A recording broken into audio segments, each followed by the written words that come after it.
Hola, ¿qué tal, querida familia? Sean todos ustedes bienvenidos nuevamente a este espacio. El Ministerio Semilla de Vida les da nuevamente la bienvenida. En esta ocasión y para las próximas semanas tendremos algo especial. Después de haber tenido unos días de receso, después de haber tenido unos días dedicados a temas de edificación espiritual, de formación en lo que concierne a nuestra fe, tuvimos la oportunidad en semanas anteriores de hablar de un tema importante y fue cómo enfrentar nuestras tormentas. En esta oportunidad y para las próximas semanas vamos a iniciar un seminario que hemos titulado Fe Convincente en defensa de lo que creemos. Y es que nosotros los creyentes, los hijos de Dios, somos personas que hemos vivido una experiencia.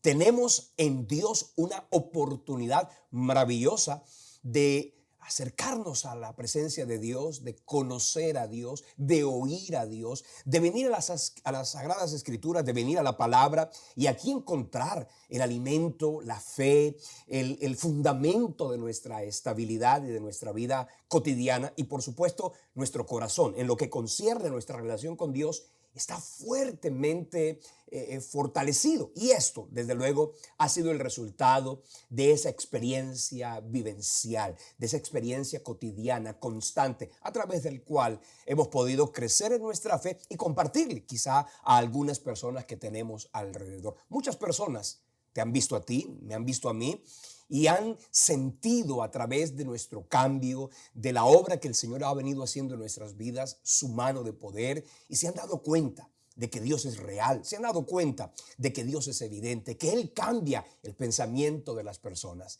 que Dios regenera el corazón, la mente, el alma de cada uno de los seres humanos, que hacia Él nos hemos inclinado, que hacia Él nos hemos entregado. Por eso, cuando compartimos la fe con algunas personas, de pronto en nuestro entorno, de pronto en nuestra familia, en nuestro, digamos, entorno académico, en nuestra vida laboral, allí en el vecindario con los amigos, seguramente que se van a levantar algunas personas y se han levantado algunas personas que te han objetado, que te han pretendido ridiculizar, que te han tratado de minimizar, casi que se han burlado de la fe que hay en nuestro corazón. Algunos se han llegado inclusive a meter en el terreno de la ofensa. Cuando uno es nuevo en la fe, cuando uno apenas está comenzando el camino de la fe, el camino de Dios, el camino de Cristo, algunas personas nos atacan con alevosía, nos atacan con vehemencia. Y a veces nosotros, que solo tenemos una experiencia, que solo hemos experimentado un encuentro con el Señor, que ha transformado nuestra mente y nuestro corazón, pero que no tenemos el suficiente sustento bíblico, entonces casi que como que nos sentimos apabullar, nos sentimos que ellos tienen más fuerza y a veces nosotros escondemos nuestra fe por temor al bullying, por temor, digamos, al señalamiento, por temor a la crítica y aún por temor al cuestionamiento. Y resulta que algunos han creído y han llegado a pensar que la fe es inferior a la razón. Y resulta que no, la fe no es inferior a la razón. Al revés, la fe es superior a la razón porque la fe explica lo que la razón no puede, digamos, demostrar. Por eso cuando nosotros entramos al terreno de la fe, ahí nuestro corazón se agiganta, nuestra vida se fortalece. Pero necesitamos aprender. No podemos quedarnos callados siempre. No podemos, digamos, arrinconarnos cuando la gente critica nuestra fe, cuando la gente critica la palabra o cuando la gente dice no creer en Dios. No podemos siempre quedarnos callados para que ellos crean que como no decimos nada, entonces es que ellos tienen la razón. Resulta que no. Necesitamos aprender, necesitamos defender lo que creemos. Por eso este seminario tiene por título Fe Convincente en defensa de lo que creemos. Y quiero citar una porción que se encuentra en la primera carta de Pedro, capítulo 3, versículo 15. Dice así: sino santificad a Dios el Señor en vuestros corazones y estad siempre preparados para presentar defensa con mansedumbre y reverencia ante todo el que os demande razón de la esperanza que hay en vosotros. Así que aquí dice que tenemos que prepararnos para que cuando alguien, digamos, ataque nuestra fe, para que cuando alguien de pronto cuestione lo que hemos vivido y lo que hemos experimentado, tengamos una respuesta clara, que podamos responder obviamente a la luz de las Sagradas Escrituras y con convicciones y con argumentos, a veces sustraídos de la misma Escritura, pero a veces traídos también de la ciencia, traídos también de la arqueología, traídos también de cada uno de esos escenarios del saber que, lejos de alejarnos de Dios, lo que hace es que nos acerca. Luis Pasteur, un gran científico, dijo: un poco de ciencia te aleja de Dios, pero la mucha ciencia te vuelve a Él. Y bueno, para todos es sabido que este hombre fue uno de los grandes inventores de lo que hoy se conoce como la pasteurización y muchos otros inventos que en lo tecnológico y en lo químico y biológico hoy han servido de tanta ayuda a la humanidad. Entonces es ese pensamiento de que por ser creyentes la gente es ignorante, que por ser cristianos la gente es analfabeta de la ciencia, pues eso desde luego que lo vamos a desvirtuar a la luz no solamente de la Escritura, sino a lo largo y ancho de este seminario que hoy comienza. Así que quiero pedirles que le oremos al Señor, que le pidamos a Dios sabiduría, que le pidamos al Señor inteligencia. Toma nota para que de esa manera tú puedas tener muchos más argumentos y no suceda, como suelen suceder en algunos casos en que nuestros jóvenes, particularmente esos que crecen en la iglesia, que crecen bajo la cobertura y la tutela de fe de sus padres, cuando llegan a la universidad, cuando se enfrentan a un escenario humanista totalmente filosófico, ellos quieren negar la fe de nuestros pequeños, de nuestros jóvenes ahora, y en consecuencia algunos terminan alejándose. Necesitamos tener una fe convincente, una fe más sólida, una fe más estable, una fe que nada la, digamos, mueva. Una fe que sea una fe que por supuesto sea estable, convincente, no solamente en lo que a nosotros se refiere, sino convincente para aquellos que, como dice el texto, demandan razón de la esperanza que hay en nosotros. Así que quiero que oremos. Padre, gracias te damos por este día, por este espacio, por este seminario que hoy comienza, Señor. Gracias por este día de introducción. Yo te quiero pedir, Padre bueno, que nos hables al corazón, que tu palabra, que es viva y eficaz,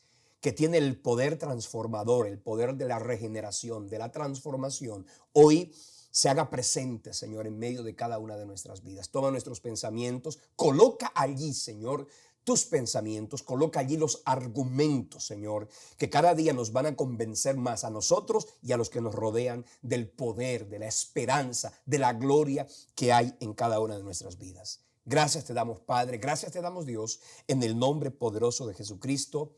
Amén y amén. Una importante pregunta antes de iniciar es: ¿en qué crees? ¿Sabes en realidad qué es aquello que tú crees? Y la otra pregunta sería: ¿puedes tú defender ante los indoctos, ante los que se burlan, ante los burladores, ante los críticos? ¿Sabes tú defender la fe que tienes en el corazón ante aquellos que te atacan, ante aquellos que te minimizan, aquellos que te ridiculizan, que en algunos casos, tristemente lo digo, son personas que forman parte de nuestro círculo íntimo? Háblese de la familia, háblese de los amigos, que a veces casi como que se divirtieran más cuando éramos nosotros y vivíamos una vida llena de pecado, de iniquidad, de inmoralidad, que ahora que decidimos caminar el camino de la fe. Entonces nosotros tenemos que tener argumentos y vamos a hacerlo porque desde luego que es una orden divina. Necesitamos tener fe sólida, una fe estable, una fe convincente, porque esto es un llamado divino, que nuestra fe no esté fundada en las emociones simplemente, que la fe no esté fundada únicamente en, digamos, en la sensación que experimentamos cuando nos acercamos a Dios. Es que la fe también tiene que tener solidez, y es que la fe, como dice una gran máxima de los postulados cristianos, es: la fe es superior a la razón, pero no es contraria a ella. Y vamos a tener la oportunidad durante este espacio y durante el próximo seminario que vamos a comenzar la otra semana, y el tema que vamos a continuar, vamos a tener la oportunidad, por ejemplo, de demostrar la existencia de Dios. ¿Cómo se puede demostrar la existencia de Dios? La próxima semana vamos a hacerlo. Mientras tanto, es necesario que hagamos un llamado, y el llamado es: vamos a solidificar nuestra fe. Vamos a crecer en nuestro crecimiento y en nuestro conocimiento espiritual, pero también un conocimiento secular que nos ayude a tener una fe mucho más estable, para que cuando vengan a preguntarnos, que cuando vengan a inquirirnos, no sigan diciendo y no sigan suponiendo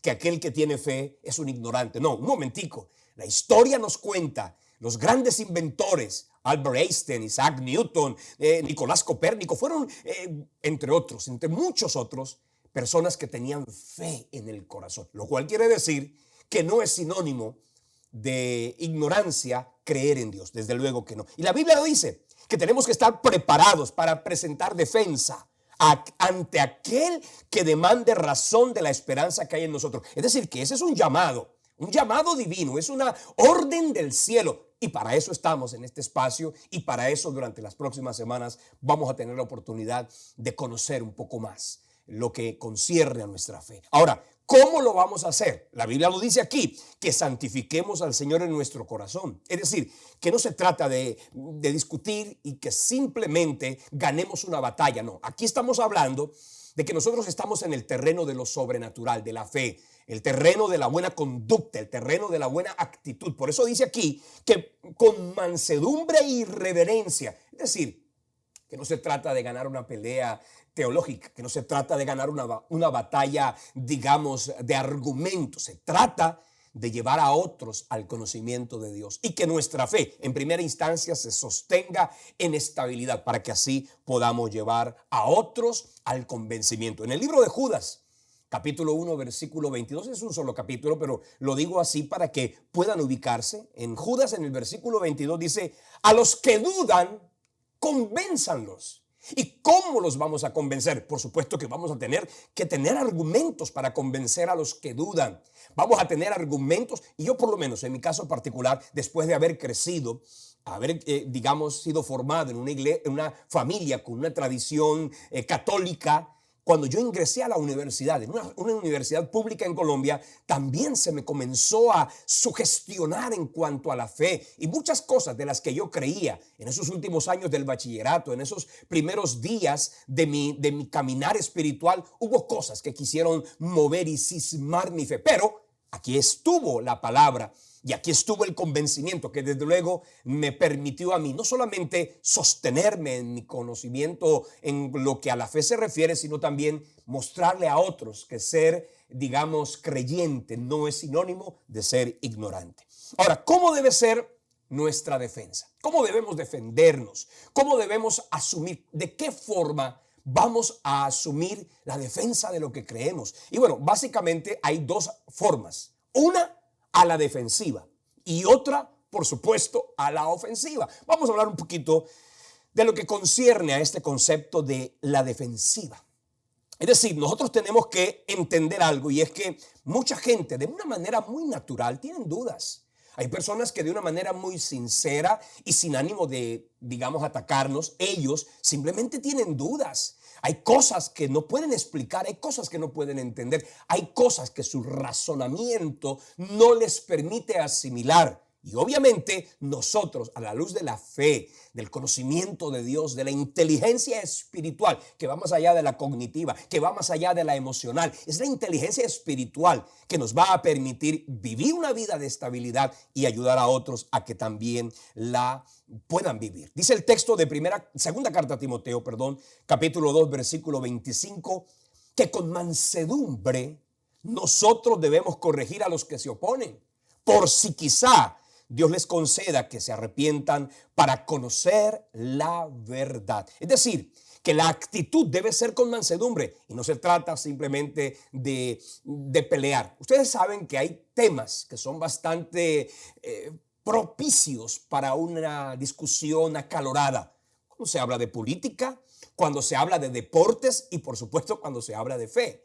Entonces, escucha, no se trata en esto de tener una disputa, no se trata en esto de tener un conflicto, una, digamos, discusión con la gente que amamos, ¿no? Porque el Señor no nos trajo a eso ni nos llama a eso. Él nos invita a que con mansedumbre podamos corregir a los que se oponan. Dice aquí, por si quizás Dios les conceda que se arrepientan para conocer la verdad. El versículo 26 dice, y escapen del lazo del diablo al cual están cautivos a voluntad de él. Quiere decir que digamos, la incredulidad es una fuerza que proviene del mismísimo infierno y que es el resultado de la naturaleza pecaminosa y caída con la que muchas personas han decidido vivir. Pero nosotros decidimos un día creer, y creer por la evidencia, y creer por el testimonio, y creer en primera instancia por lo que el Señor hizo con nuestro propio ser, con nuestra familia, con nuestro entorno inmediato.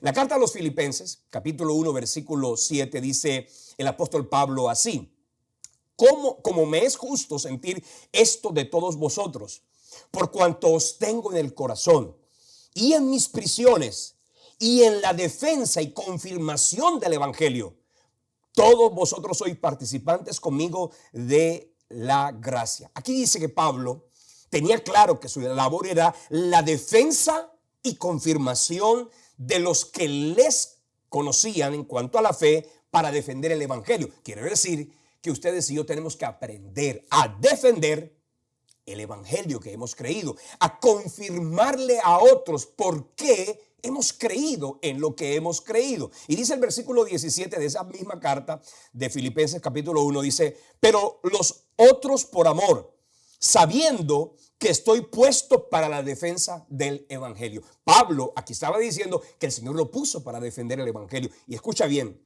si a Pablo Dios lo puso para la defensa del evangelio, a mí también me puso para la defensa de su evangelio. A ti también te ha puesto para la defensa de su evangelio.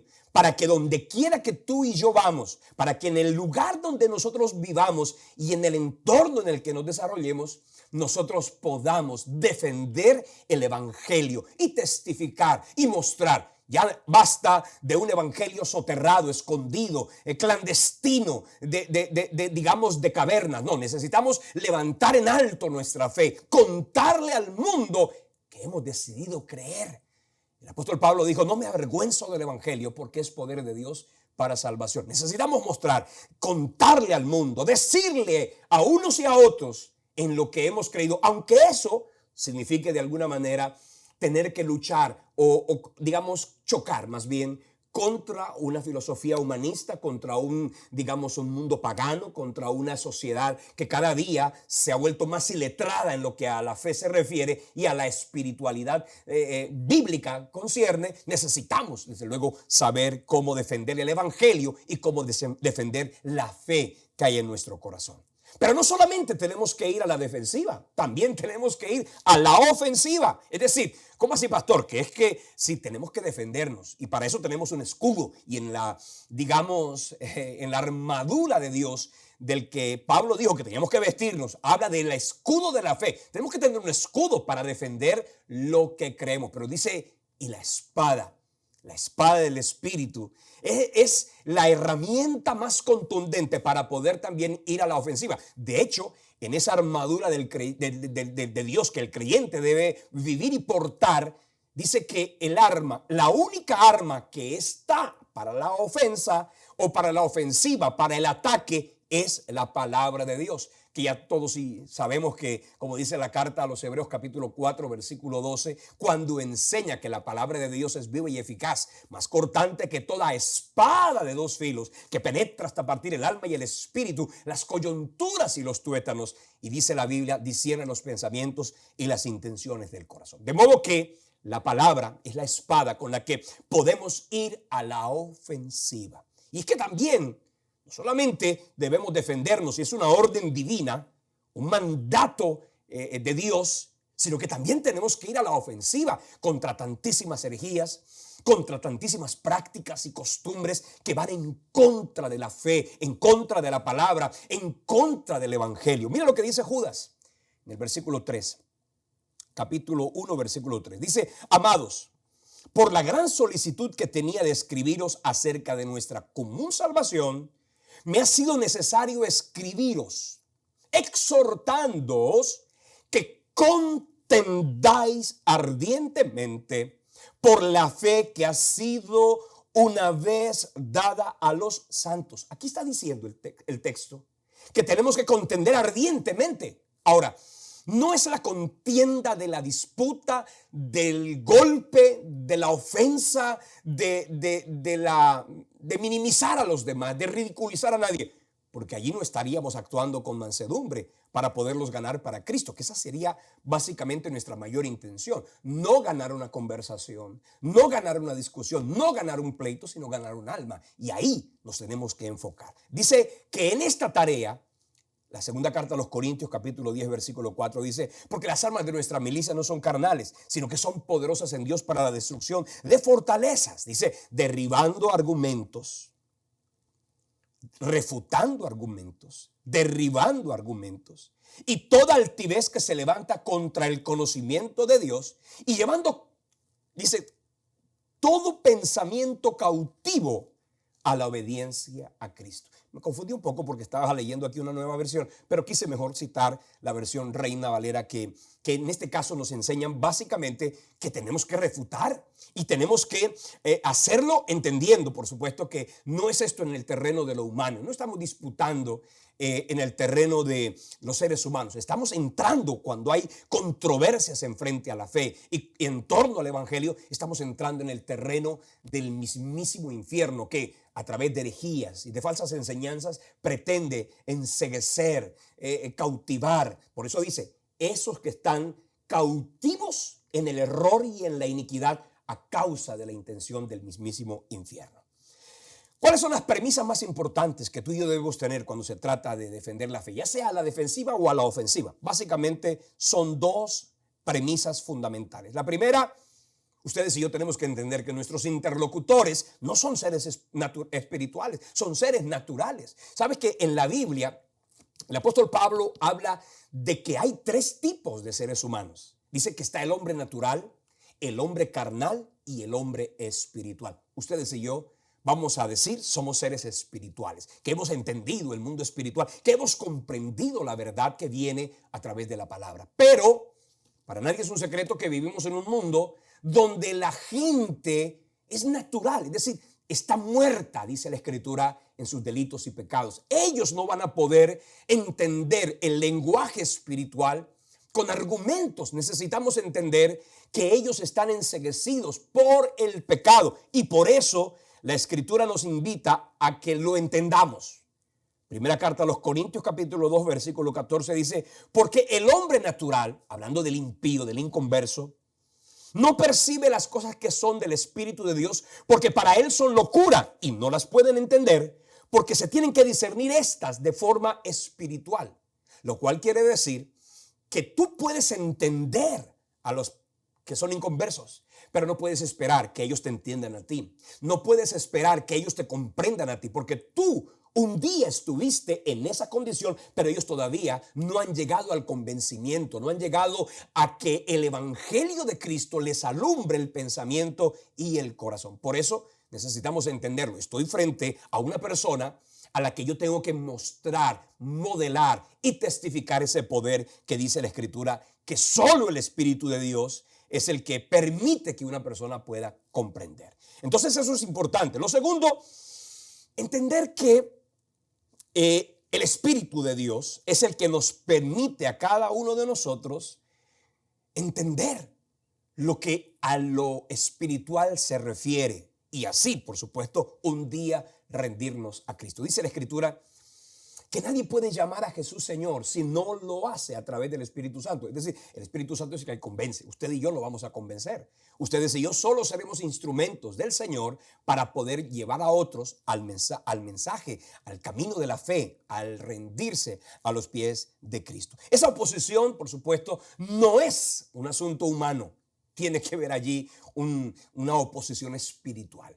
¿Quién ha cegado la mente de los naturales, de los inconversos y de los incrédulos? Desde luego que el enemigo. Él ha cegado el pensamiento y la, digamos, capacidad de rendirse al Señor. Por eso la carta a los Efesios, capítulo 6, versículo 12, enseña: no tenemos lucha contra carne y sangre, sino contra principados, contra potestades, contra los gobernadores de las tinieblas de este siglo, contra las huestes espirituales de maldad que habitan en las regiones celestes. Decir, Ustedes y yo tenemos que entender que no estamos discutiendo con el primo, con la mamá, con el tío, con el papá, con el esposo, con el hijo inconverso. Estamos entendiendo que hay una lucha espiritual y ahí tenemos que asirnos y agarrarnos de armas espirituales. Por eso dice, ante esa lucha espiritual no puedes ir tú simplemente con argumentos científicos, con argumentos, digámoslo de alguna manera, basados en el conocimiento. Allí tenemos que entrar en el poder de lo sobrenatural. Por eso dice, las armas de nuestra milicia no son carnales, sino que son poderosas en Dios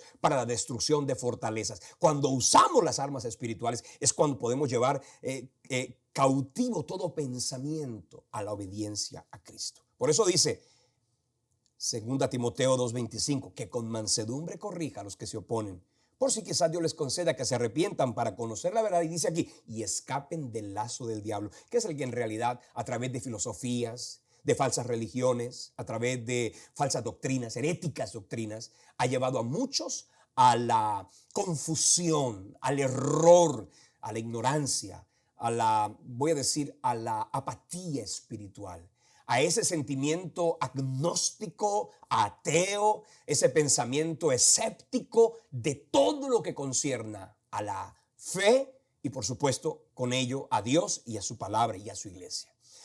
En la Biblia encontramos ejemplos. Todo el mundo sabe que Jesús fue manso y humilde. Dice el texto, aprended de mí, Mateo capítulo 11, que soy manso y humilde de corazón. Pero ¿saben una cosa? Jesucristo, cuando tuvo que defender su fe, cuando tuvo que mostrar lo que Él vino a hacer, Él lo hizo con contundencia. Él riñó, Él confrontó las prácticas, las culturas, digamos, las filosofías que imperaban en aquel entonces.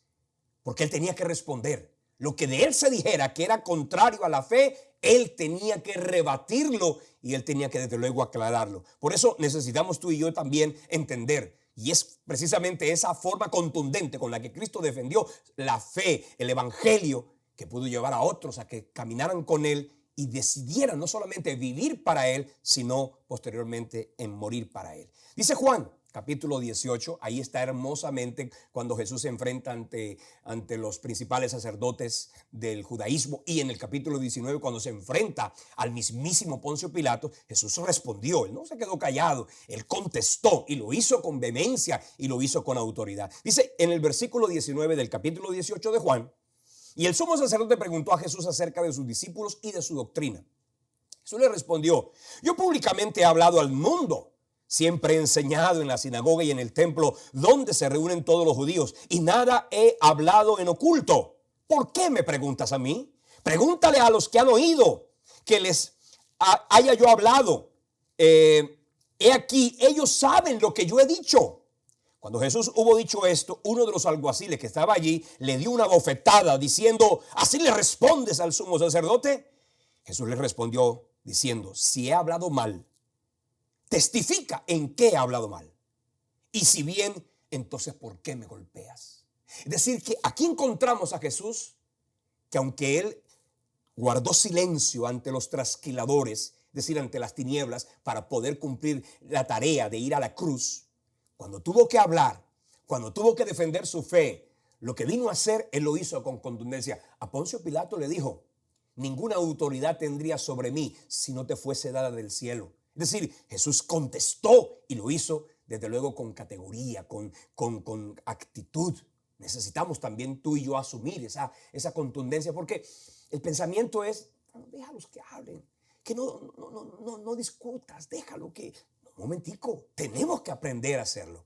No se trata de no discutir, no se trata de no rebatir, no se trata de no responder, se trata de hacerlo, como dice la Escritura, con mansedumbre y reverencia. Se trata de hacerlo de la forma correcta para que la gente al final pueda conocer y caminar el camino de la fe. De hecho, yo estoy aquí porque un día alguien me habló y lo hizo con contundencia y me dio argumentos y mostró evidencias. Por eso yo hoy puedo rendir mi vida a Cristo. Los apóstoles defendieron su fe y eso, por supuesto, que les produjo ataques, señalamientos y bueno, usted puede encontrar allí en Hechos capítulo 4, cuando los mismos que atacaron a Jesús quisieron atacar a Pedro, a Juan, a Pablo y posteriormente a todos los demás discípulos. Dice aquí, el versículo 17 del capítulo 4 del libro de los Hechos, Sin embargo, hablando entre los líderes religiosos de aquel entonces, para que no se divulgue más entre el pueblo esas doctrinas que ellos estaban enseñando, amenacémosles para que no hablen de aquí en adelante a hombre alguno de este nombre, es decir, el nombre de Jesucristo. Y llamándoles les intimaron que en ninguna manera hablasen ni enseñasen en nombre de Jesús. Pero Pedro y Juan, respondiendo, dijeron: juzgad si es justo delante de Dios obedecerle a vosotros antes que a Dios. Porque no podemos dejar de decir lo que hemos visto y hemos oído. Y eso fue en el capítulo 4. Los azotaron, los echaron de ahí. En el capítulo 5 los volvieron a llamar. ¿Sabe por qué? Pues no se quedaron callados. Porque luego dijo: no callaremos, porque es menester obedecer a Dios antes que a los hombres. Pablo defendió su fe. Lo hizo en el capítulo 17 ante el Areópago ateniense. Y lo hizo con contundencia, con argumentos. Qué lindo poder leer esos textos allí. La forma como Pablo disertó, contestó, respondió. Y lo hizo con altura y lo hizo con vehemencia. Cuando se presentó ante Félix el gobernador, ante Festo, ante el rey Agripa. Tanto que fue tan contundente la defensa del evangelio que Pablo tuvo ante el rey Agripa, que éste terminó diciéndole: oye, Pablo, por poco me persuades a ser cristiano. Es decir, que tenemos que tener argumentos y tú tienes que prepararte, porque así como Pablo tuvo que enfrentarse a autoridades gubernamentales, a líderes religiosos, tú también, Dios te va a llevar ante instancias y lugares de autoridad para que puedas hablar, para que puedas mostrar, para que puedas testificar del poder de Jesús. Los apóstoles no solo lo hicieron, enseñaron que teníamos que hacerlo de una manera, digamos, adecuada. Ese pensamiento, no, que hay que ser prudente, que hay que ser cauteloso, eso ha hecho que muchos hoy en día, tristemente, se queden mejor callados y que las voces de los inconversos, las voces de aquellos que no conocen al Señor y que minimizan, ridiculizan la fe, tengan más eco en la sociedad, en la cultura, en la radio, en los medios de comunicación, en las redes sociales. Y nosotros los creyentes callados, discutiendo entre nosotros y no haciendo lo que en realidad tenemos que hacer. ¿Por qué tanto ataque? Por supuesto, porque ahí está el plan de salvación.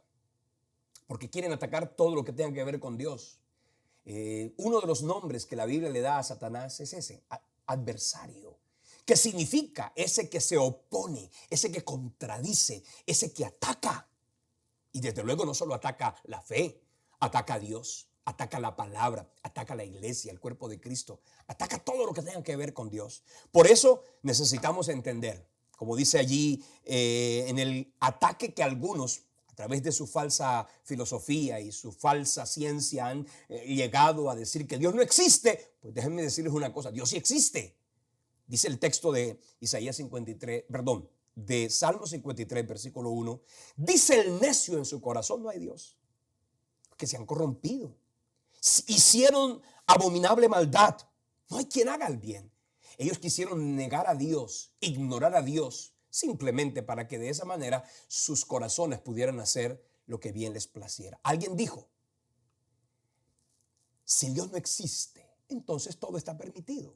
Y eso fue justamente lo que el enemigo quiso hacer: tratar de negar la existencia de Dios para que de esa manera no hayan normas, no hayan límites, no hayan fronteras, no hayan parámetros y cada cual pueda vivir como bien le parezca. Dice el texto de Romanos 1:21 y con eso termino. Pues habiendo conocido a Dios, no le glorificaron como a Dios ni le dieron gracias, sino que se envanecieron en sus razonamientos y su necio corazón fue entenebrecido. Profesando ser sabios, se hicieron necios. Cambiaron la gloria del Dios incorruptible en semejanza de imagen de hombre corruptible, de aves, de cuadrúpedos y de reptiles. Por lo cual también Dios los entregó a la inmundicia en las concupiscencias de sus corazones, de modo que deshonraron entre sí sus propios cuerpos, ya que cambiaron la verdad de Dios por la mentira, honrando y dando culto a las criaturas antes que al Creador, el cual es bendito por los siglos de los siglos. Amén. La próxima semana vamos a terminar por hoy, pero la próxima semana vamos a continuar. ¿Y sabes cuál será el tema del próximo jueves? La existencia de Dios. Argumentos, evidencias científicas y reales, corroboradas por la misma ciencia, que dicen que negar la fe minimizar, digamos, la existencia de Dios no es algo lógico ni tampoco sensato. Así que ese será el tema del próximo jueves, en la que, por supuesto, con la bendición de Dios, tendremos esa oportunidad para que a la luz de las Escrituras podamos aprender un poco más. Les agradezco por acompañarnos. Esta es simplemente la introducción. La próxima semana entramos en materia. La próxima semana comenzamos, luego vamos a hablar de la Biblia, luego vamos a hablar de Cristo, luego vamos a hablar de, digamos, esas evidencias que se vuelven irrebatibles, la evidencia personal, la contundencia del testimonio. Ese que dice el ciego cuando lo confrontaron y lo quisieron, digamos, minimizar. ¿Qué pasó? Él simplemente contestó: solo sé una cosa, y es que yo era ciego y ahora veo. Y eso nadie lo puede rebatir. Y seguramente tú también puedes decir: yo antes era esto y ahora soy esto. Cristo me limpió, me restauró, me reformó, me transformó. Y esto, por supuesto, nadie puede rebatir. Puede que de pronto no tengas un argumento científico, arqueológico, de pronto no conozcas mucho de astronomía o no sepas bastante de las leyes de la materia. De eso vamos a hablar las próximas semanas. Pero si no conoces eso, tienes que conocer un poco más. Pero por ahora y mientras tanto, tu testimonio tiene que ser notorio y debe ser contundente. Les agradezco entonces por habernos acompañado en el día de hoy. Les pido, por favor, que este contenido lo podamos llevar a muchas más personas. Necesitamos que se escuche, necesitamos que la gente aprenda, necesitamos que la gente tenga una fe convincente para que pueda defender lo que ha creído. Entonces, compártaselo a otras personas. Dele copiar el link. Algunos de ustedes yo les mando el link. Otros lo pueden encontrar en nuestra página. Es sencillo. Copien el link, envíenselo a una persona. Oren por este ministerio. Necesitamos su oración. Por supuesto, todo lo que tenga que ver con Dios es objeto de ataque, de oposición. No solamente de afuera, también de adentro. A veces llega el desánimo, pero necesitamos sus oraciones, su fuerza, su bendición, su provisión económica también. Por supuesto que necesitamos los recursos para poder cumplir esta tarea. Alguien dijo, y lo repito nuevamente: la obra de Dios se hace con digamos, con las rodillas de los que oran, con los pies de los que van, pero con las manos de los que dan. Y necesitamos que gente como tú, que ahí está siempre, cada semana, pensando y preguntándose: ¿dónde está el seminario de esta semana? Pues aquí está. Dios nuevamente, por su gracia, te ha permitido tenerlo contigo, pero necesitamos llevárselo a otros más. Por eso, tus recursos, tu oración, tu respaldo y tu apoyo va a ser fundamental para esta tarea. Hemos crecido, este ministerio ha crecido por la gracia de Dios, por el respaldo divino, por la misericordia del Señor y por gente como tú que nos apoya y nos acompaña. Te voy a dejar la información de las cuentas bancarias, ya sean en los Estados Unidos o en Colombia o en cualquier parte del mundo. Hay personas, y yo quiero agradecer, recibimos una ofrenda desde Montevideo, Uruguay, una familia hermosa que sembró, lo hizo a través, digamos, de Western Union. Puede también, comuníquese con nosotros si quieres colocar una semilla en este ministerio. Te repito, la necesitamos para poder continuar la carrera y la tarea que el Señor nos ha encomendado. Padre, gracias te doy por este día, gracias por tu palabra, gracias por la vida de cada persona, Señor, que en esta ocasión, como siempre, se reúne en este espacio para caminar y crecer en torno a tu fe. Ayúdanos a caminar contigo, ayúdanos a crecer en la experiencia de la fe, a que no nos quedemos en la superficialidad, a que no nos quedemos en el sensacionalismo ni en la emotividad, que podamos ir al terreno de las convicciones, al terreno de los argumentos, en los que también allí tendremos la oportunidad de glorificar tu santo nombre. Gracias te damos, Padre, en el nombre de Jesús. Amén y amén. Nos vemos entonces la próxima semana. Recuerda, el Ministerio Semilla de Vida, un espacio que el Señor ha creado para poder seguir sembrando esa semilla que tiene efecto no solo en la tierra, sino también en la eternidad. Nos vemos la próxima semana en este espacio con la bendición del Señor. Hasta entonces.